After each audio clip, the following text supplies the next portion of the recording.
Hãy subscribe cho kênh Ghiền Mì Gõ để không bỏ lỡ những video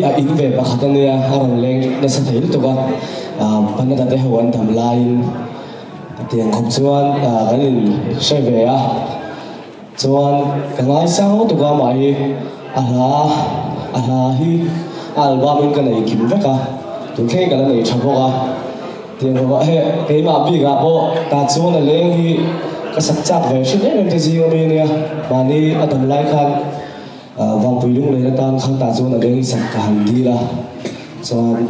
đang nghĩ sắc tủ phúc cái chỗ sao lắp xuống cái sản phẩm xí đâu áp cái cái xe thì cần đi hổ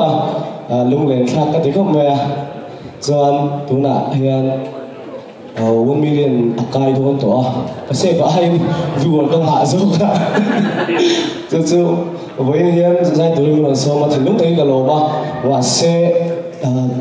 đâm lô đâm cột hình cái này tu là bao nhiêu cái khóa xịt lệ đó tiếng về trong cổ mà cái zai vắt lô với thế